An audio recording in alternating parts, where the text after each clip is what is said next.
교인의 유형 중에 심장형 교인과 아드레날린형 교인이 있다고 합니다. 심장은 우리가 의식하지도 못하는 사이에 계속해서 그런 순간에 움직이고 있습니다. 꾸준히 계속 움직입니다. 반면에 아드레날린은 그때그때 다릅니다. 기복이 있다는 것이죠. 특정한 일에 특정한 사람에게 흥분했다가 갑자기 감정적으로 또 체력적으로 확 다운되기를 반복하는 그런 성도의 유형을 뜻하고 있습니다.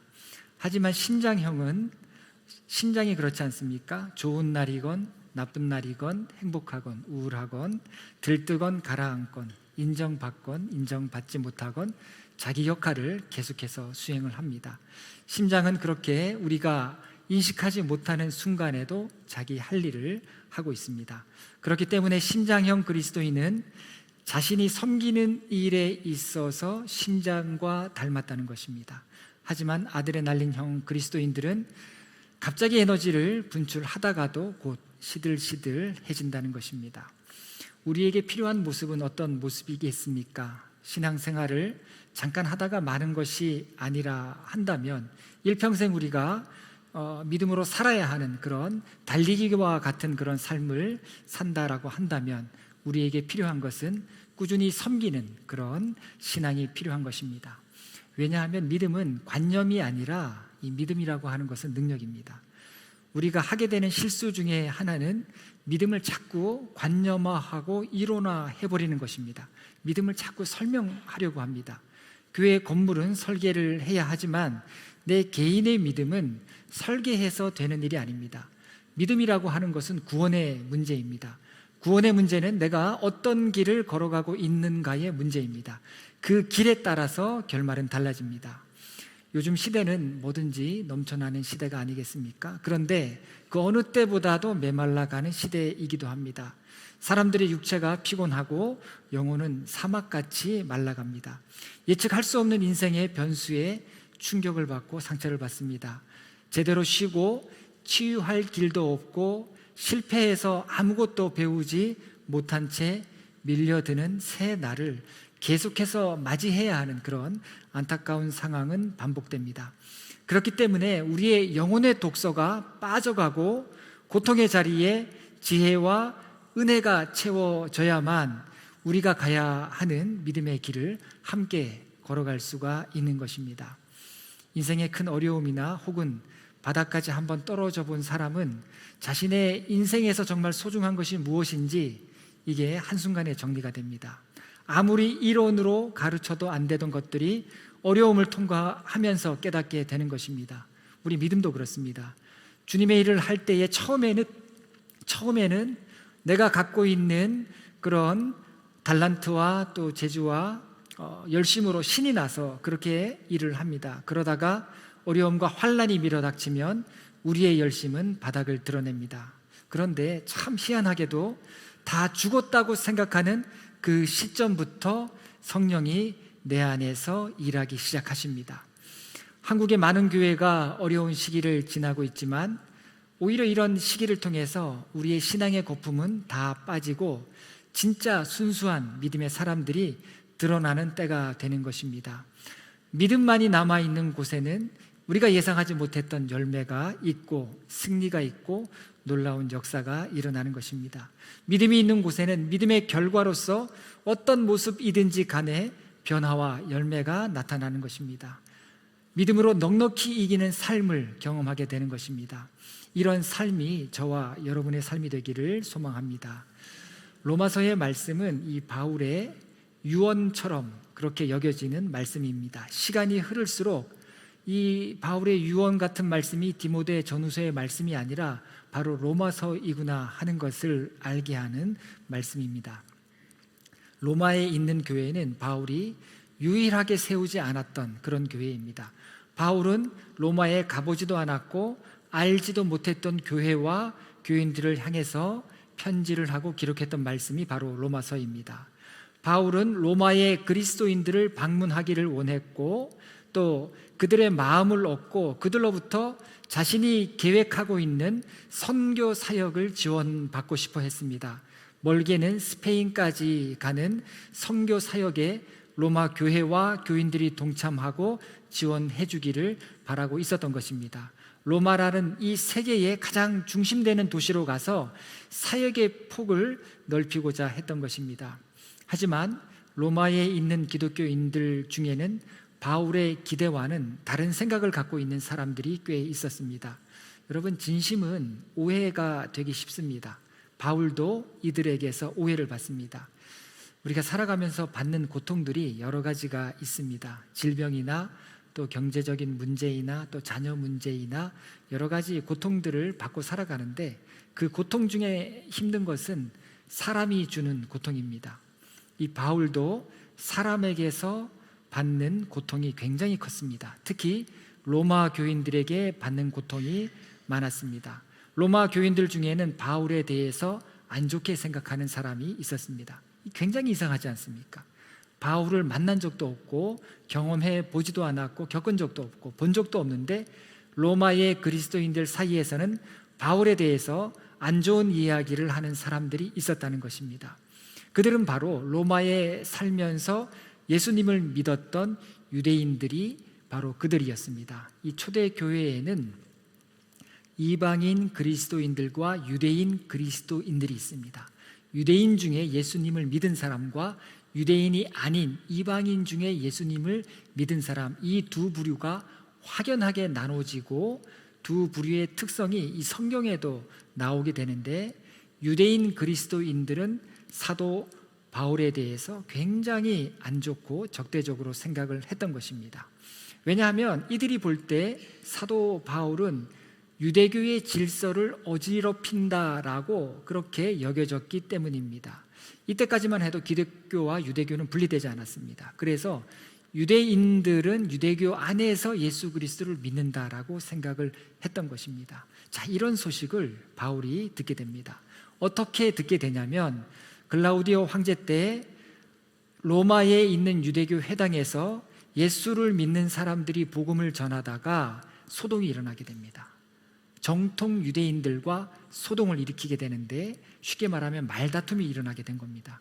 이 소요 사건이 점점 커지게 되었고, 이를 지켜보았던 글라우디오 황제인은 유대인이건 기독교인이건 로마에서 다 쫓아내게 됩니다. 그 이야기가 성경에도 나오게 됩니다. 그래서 유대인과 예수를 믿는 모든 사람들이 로마에서 다 쫓겨나게 되는데, 이때 아굴라와 브리스길라 부부도 그 쫓겨나간 무리에 포함되어 있었습니다. 사도행전에 그들에 대한 이야기가 나오는데, 바울은 고린도에서 아굴라와 브리스길라 부부를 만나게 됩니다.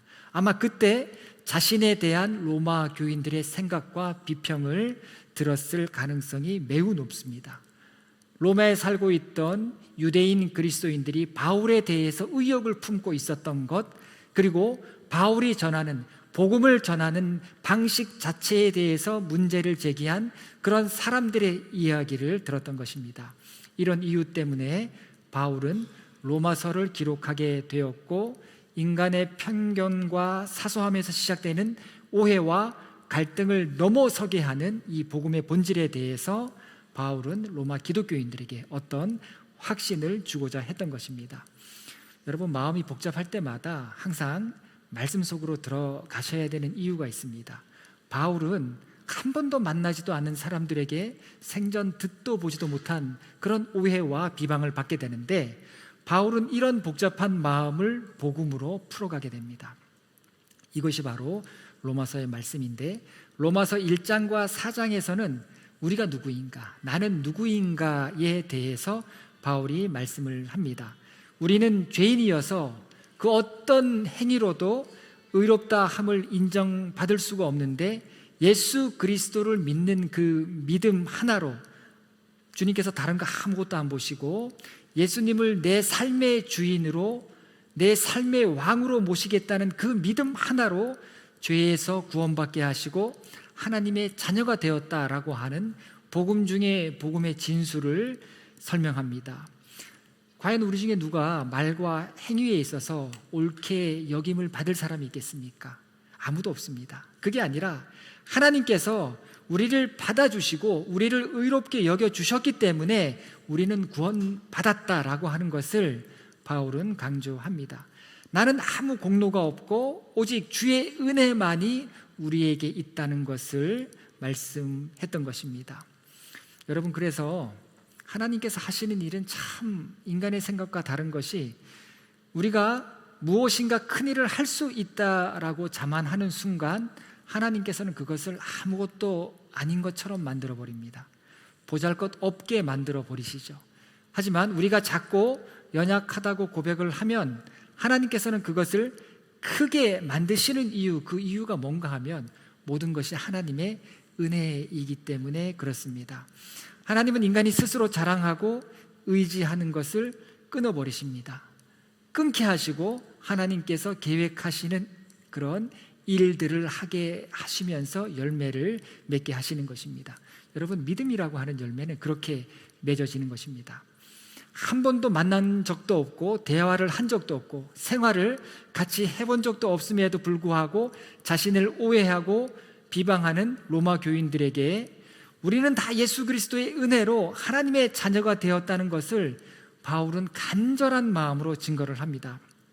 그리고 나서 사전까지 그렇게 이 복음에 대해서 이야기를 하고 난 다음에 5장 1절부터는 그러므로라고 새로운 단락의 말씀을 이어가게 됩니다. 그러므로라고 하는 이 접속사는 앞서 이야기하는 것의 결론을 이야기하는 그런 전환의 의미를 갖고 있는 접속사입니다. 우리가 예수 그리스도를 알고 믿고 예수 그리스도의 자녀됨의 특권을 얻은 그런 사람이라면, 그리고 예수 그리스도를 믿는 그 믿음으로 우리가 의로운 자라고 주님께서 우리를 그렇게 여기셨다면, 우리 주 예수 그리스도 그분으로 말미암아 하나님과 화평을 누리자라고 바울은 제일 먼저 이 화평에 대해서 이야기하는 것을 보게 됩니다. 참 간절한 마음이 느껴집니다. 하나님과 화평을 누리자.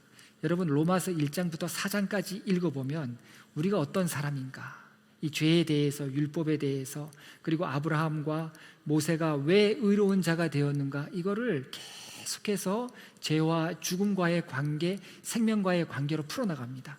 그러다가 5장에 들어와서 하나님과 화평을 누리자라고 1절부터 그렇게 말씀을 합니다.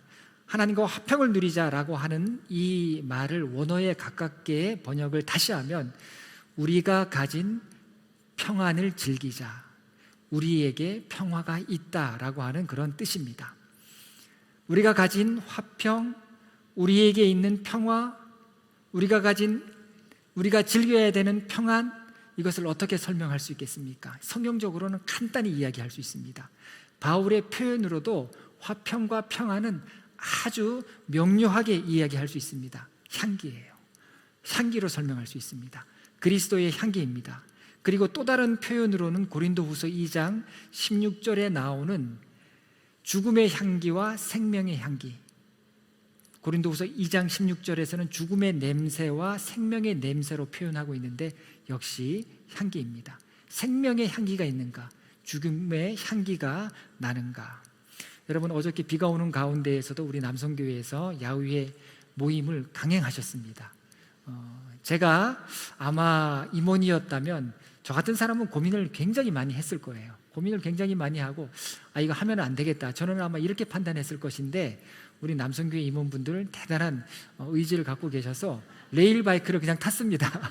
비가 오는데 바람이 불고, 그리고 거기가 이제 왕성호수가 그렇게 멋진지 몰랐습니다. 우리 단체로 가서 산책을 해도 너무 좋을 그런 장소인데 그런 곳이 가까이 있는데도 한 번도 못 가봤습니다. 레일바이크를 타고 이렇게 가는데 막 우산을 받쳐 들고 있는데도 막 비가 다 들이치고 그냥 다리는 다 젖었죠. 신발 다 젖고.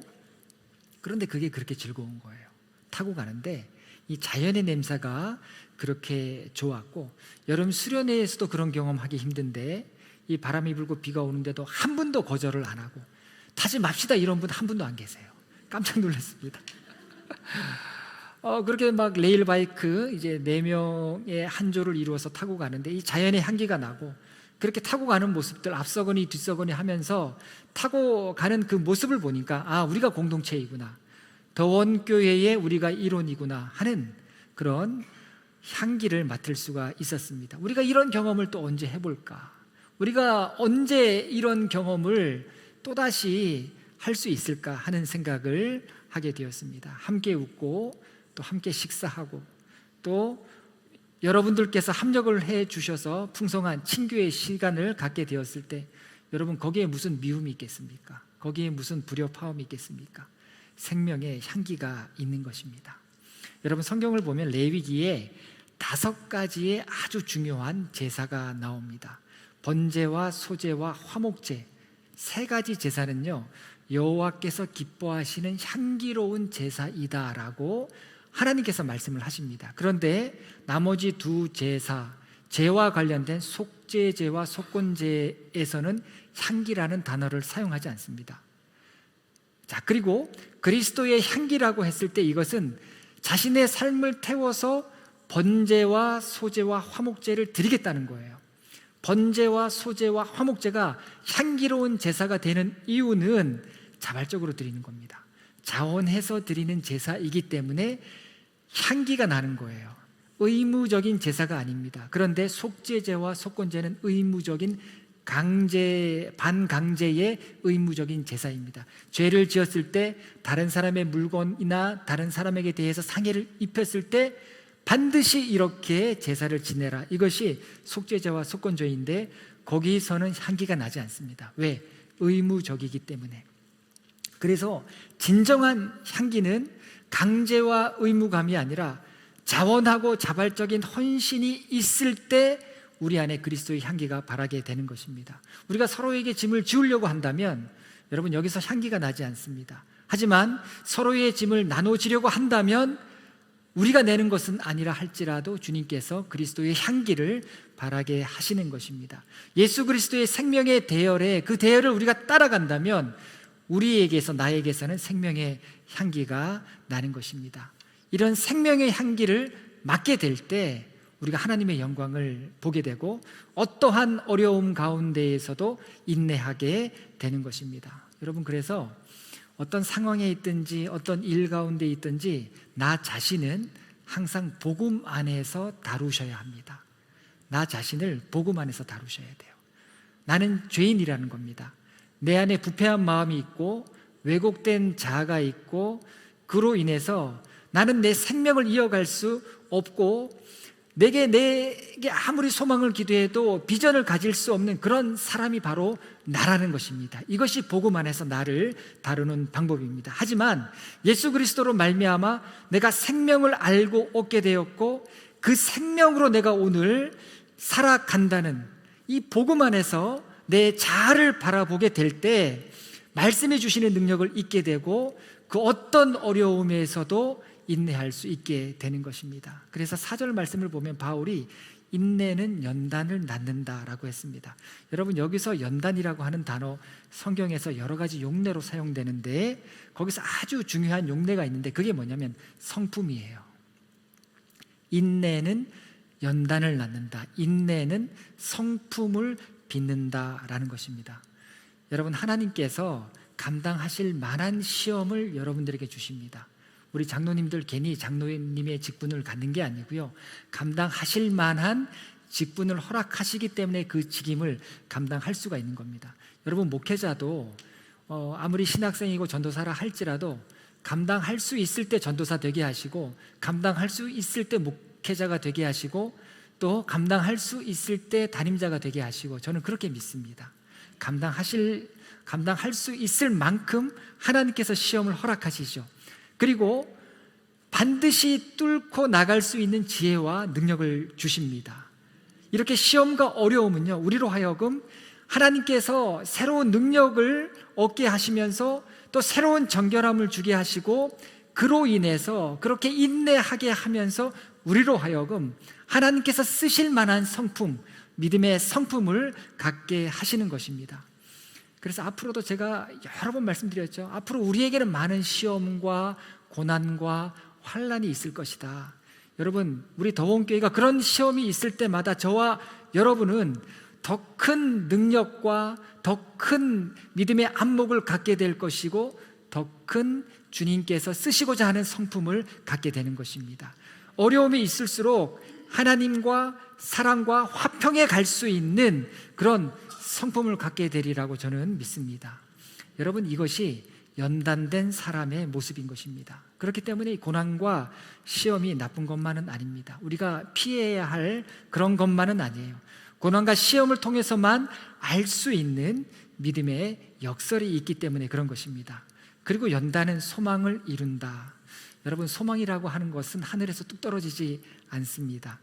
하나님은 많은 어려움과 시험을 인내하면서 복음 안에서 나 자신을 다루어가는 그런 믿음의 행위와 믿음의 고백들을 통해서 빚어진 성품을 갖게 하시고, 그 성품을 통해서 하나님의 소망을 직접 이루어가는 사람이 되게 하시는 거예요.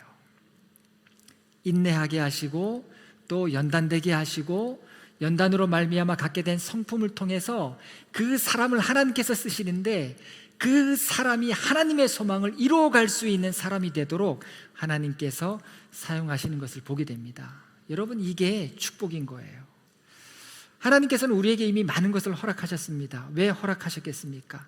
저와 여러분 모두가 함께 한 사람의 낙오됨도 없이 우리가 가야 할 믿음의 길이 있기 때문에 그런 것입니다. 우리에게는 주님이 목적하신 것이 있습니다. 더원교회 교인만이 꼭 아니더라 할지라도, 그 어떤 교회 교인이라 할지라도 우리 모두 믿는 자들이 함께 가야 하는 길이 있는 것입니다. 그 길을 가기 위해서 사도 바울이 오늘 우리에게 주는 교훈이 무엇입니까? 제일 처음에 준 교훈은 화평하라. 여러분, 바울이 한 번도 보지 못한 교인들에게 오해를 받습니다. 비방을 듣습니다. 선교하는, 복음 전하는 방식이 이렇다 저렇다, 잘못됐다, 틀리다 맞다, 이런 얘기를 바울이 들었을 때 다른 이야기 안 하고 우리 화평합시다. 하나님 안에서 화평합시다. 여러분, 인간 관계에 있어서도, 가정에서도 화평이 전부이지 않습니까? 돈이 전부입니까? 아니에요. 교회에서 돈이 전부입니까? 아니에요. 화평이 전부인 거예요. 여러분, 그래서 우리는 어떠한 일 가운데 있다 할지라도 우리 더원교회는 화평하시기를 바라겠습니다. 여러분, 그러면 인내하게 돼요. 여러분, 제가 목회를 하는데 화평의 목회를 하지 않는다라고 여러분들이 생각하시면 저를 끌어내리셔야 돼요. 제가 좀 강하게 말씀드렸습니까? 그게 맞습니다. 제가 이 자리에서 설교하면 안 돼요. 이게 주님의 말씀을 통해서 우리에게 주시는 교훈입니다. 화평하기 위해서, 우리에게 주신 평안을 우리가 함께 누리기 위해서 우리는 신앙생활하고 그 화평을 안고 우리는 함께 믿음의 길을 걸어가야 하는 것입니다. 인내하면서 내 성격과 마음은 변하게 될 것이고, 그렇게 연단된 사람을 하나님께서는 소망의 도구로 사용하시는 것입니다. 여러분, 왜 인내해야 되고, 왜 화평해야 되고, 왜 우리가 빚어진 성품을 가져야 하고, 왜 연단받아야 하겠습니까? 여러분, 우리는 정서적인 연약함이 있어요. 쉽게 상처받습니다. 쉽게 기분이 상해요. 쉽게 풀이 죽고, 쉽게 남을 탓하고, 쉽게 헤어집니다. 쉽게 오해해버려요. 믿음 깨지는 거 아주 쉽습니다. 여러분, 여러분의 믿음이 견고하다라고 생각할지 모르겠지만 사단이 말에 씨앗 하나 뿌리면 여러분 믿음 다 깨져요. 교회 헌신 쉽게 금이 갑니다. 쉽게 낙심해요. 여러분, 그래서 우리는 도움이 필요한 겁니다. 본받는 마음이 필요해요. 복음으로 나의 자아를 다룰 그런 믿음이 있어야 되고, 말씀 안에서 나 자신을 다시 돌아보아야 하는 믿음의 여정들이 필요한 것입니다. 히브리서 6장 12절의 말씀을 보면 믿음과 오래 참음으로 말미암아 약속들을 기업으로 받는 자들을 본받는 자가 되라고 그렇게 말씀을 하셨어요. 약속들의 기업을 받은 자들을 본받는 자가 되라. 여러분, 신앙생활도 배우는 겁니다. 여러분 생각대로 하는 게 아니라 차근차근 하나하나 다 배우셔야 돼요. 여러분, 우리는 이전에 신앙생활 하다가 많은 상처를 받았습니다. 성도끼리 많은 아픔을 겪었습니다. 그렇다라고 한다면 우리는 지금 다시 새롭게 더원교회를 이름의 간판을 걸고 또 우리가 새로운 마음으로 새 출발을 하고자 한다면 신앙생활을 다시 배워야 하는 것입니다. 살든지 죽든지 또 다른 삶의 방식이 있음을 자신의 삶으로 증명해 보이는 그런 믿음의 사람들, 성경의 인물이든지 아니면 우리 주변의 사람들이든지 어떠한 그런 삶의 모습이라 할지라도, 인생이라 할지라도 자신의 삶으로 하나님 살아계시고 자신의 삶으로 믿음이 반드시 열매 맺고 믿음이 능력이라는 것을 자신의 삶으로 증명해 보이는 그런 믿음의 사람들의 모습을 배우고 본받아야 하는 것입니다. 19세기 영국의 찰스 시미언이라고 하는 목사님이 계셨습니다. 이분은 웨슬리 목사님하고 같은 시대를 사셨어요. 두 분이 잘 알고 있었습니다. 그런데 시미언 목사님은 크게 부흥운동을 하신 분이 아니에요. 그런데 역사가 이분을 기억합니다. 한편에서는 웨슬리 목사님을 기억하지만 또 다른 한편에서는 찰스 시미언 목사님을 기억하고 있습니다. 자, 이분은요, 한 목회지에서 인내하면서 화평을 이루고 소망을 잃지 않은 그런 분으로 역사가 기억하고 있습니다. 많은 목회자들과 성도들에게 본이 되는 그런 사역을 하셨습니다. 시미언 목사님은 캠브리지 대학을 나오셨는데 대학생일 때 회심을 합니다. 그래서 이제 목회를 하게 되는데 첫 목회지에서부터 환영을 받지 못합니다. 교인들은 그 교회의 부목사님이 담임 목사님이 되기를 바랬습니다. 그래서 시미언 목사님을 주교가 파송했을 때 우리는 받지 않겠다, 그 목사님을 담임 목사로 받지 않고 우리와 함께 신앙생활했던 부목사님을 담임 목사로 받겠다라고 하니까 시미언 목사님이 그 교회를 가지 않으려고 했어요. 그런데 주교가 파송을 강행하게 됩니다. 그래서 자신이 원치도 않고 교인들이 원치도 않는 교회에서 첫 목회를 시작하는데 그런 교회에서 45년이나 목회를 하게 됩니다. 이 교인들이 시미언 목사님을 조직적으로 반대합니다. 그 반대했던 첫 번째 일은 뭐냐면 주일 오후에 설교를 맡기지 않았어요.